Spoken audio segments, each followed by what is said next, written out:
Assalamualaikum warahmatullahi wabarakatuh. Perkenalkan, nama saya Wismayati. Nah, kali ini saya ingin menjelaskan terkait seni rupa kuno, di mana revolusi mentransformasikan manusia nomaden dari pemburu dan pengumpul makanan menjadi komunitas-komunitas yang bertempat tinggal tetap dan bercocok tanam. Dengan meningkatnya populasi manusia, muncul kebutuhan untuk melindungi komunitas-komunitas tersebut, tidak hanya dari kekuatan alam, tetapi juga dari komunitas yang lain. Dengan berkembangnya kota-kota, muncul bentuk organisasi sosial yang rumit, yang akhirnya menghasilkan peradaban-peradaban yang mencakup wilayah yang luas, di bawah pemerintahan yang terpusat. Peradaban yang pertama-tama berkembang di Eropa adalah peradaban di daerah Ijia, Yunani, dan Romawi. Seni rupa Ijia. Nah, ada 3 peradaban yang tercakup dalam istilah Ijia, yang mengacu tidak hanya kepada daerah, tetapi juga untuk kurun waktu sejarah sebelum kedatangan orang-orang Yunani di daerah yang sama. Sampai akhir abad ke-19, banyak yang percaya bahwa kebudayaan Ijia seperti dijelaskan dalam cerita Iliad oleh Homer itu hanya sebuah mitos Yunani. Kemudian, seorang arkeolog Jerman, Heinrich Schliemann, menggali Mycenae.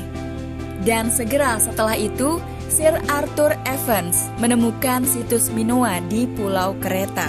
Peradaban Ijia menempati 3 daerah-daerah, yaitu Kepulauan Cycladic, letaknya di utara Pulau Kreta, kemudian Kreta, dan daratan Yunani. Peradaban Minoa berkembang di Pulau Kreta dan peradaban Mycenaean di daratan Yunani. Ketiga peradaban ini secara historis dibagi mirip dengan sejarah Mesir, di mana dibagi dalam 3 fase dengan sebutan awal, tengah, dan akhir. Tetapi perkembangan seni rupa yang penting terkonsentrasi pada akhir periode tengah dan akhir. Selanjutnya adalah Kepulauan Cycladic. Terdapat sedikit peninggalan seni rupa dan arsitektur dari peradaban yang berkembang sekitar 2600 sampai 1100 sebelum Masehi.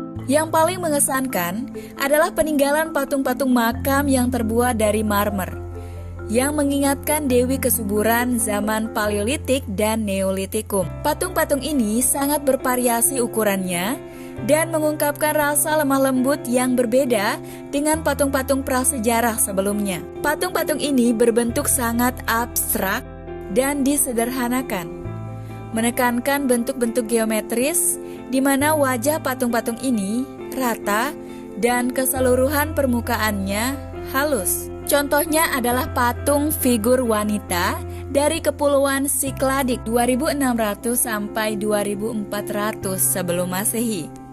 Selanjutnya adalah bangsa Minoa. Sedikit yang diketahui tentang bangsa Minoa, antara lain karena belum dapat dibacakannya hasil tulisan mereka. Mereka menciptakan bahasa tertulis sekitar 2000 sebelum Masehi. Dan pada abad ke-15 sebelum Masehi, mereka mengembangkan versi tulisan Minoa yang disebut Linear B pada tahun 1953. Tulisan Linear B dapat diuraikan, di mana tulisan ini adalah awal tulisan Yunani dan telah digunakan pada saat bangsa Yunani daratan menguasai Pulau Kreta. Penggunaan utamanya adalah untuk catatan perdagangan, bukan untuk informasi pada adat dan sejarah. Sayangnya, tulisan Minoa sebelumnya belum dapat diuraikan. Bangsa Minoa merupakan bangsa pelaut yang bergantung pada perdagangan dengan kapal. Sejarah bangsa ini dapat dibagi menjadi 3 periode, namun berkembang secara sporadik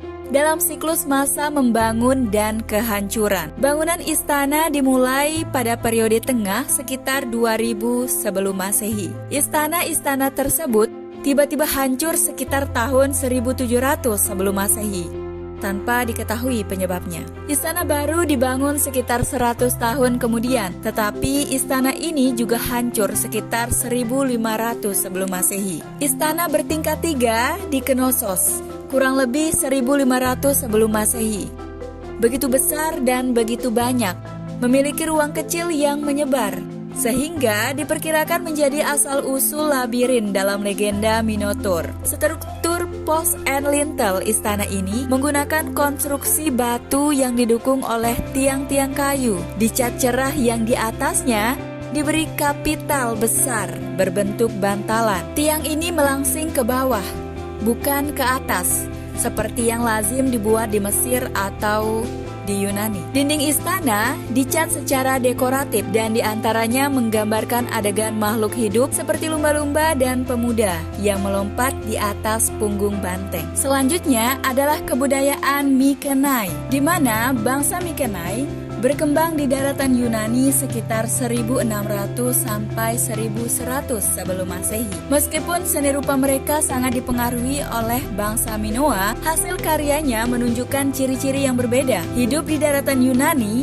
mereka dihadapkan pada risiko invasi yang terus-menerus. Tidak seperti bangsa Minoa yang mendapat perlindungan oleh laut di sekitar Pulau Kreta, bangsa Mykenae membangun istana di puncak bukit dan dilindungi dengan banteng. Dan dalam hal ini, hanya terdapat sedikit kesamaan dengan istana Minoa. Contohnya adalah Lion Gate, banteng Mykenae yang dibangun dari balok-balok batu besar yang disusun tanpa adukan semen untuk membuat bangunan dari batu. Bangsa Mykenae menggunakan sistem post and lintel bersama-sama dengan lengkung palsu, corbelled arch, seperti yang terlihat pada Lion Gate di Mykenae. Dengan corak yang dipinjam dari istana Minoa, singa dipahat pada batu di atas gerbang masuk yang fungsinya sebagai penjaga simbolis.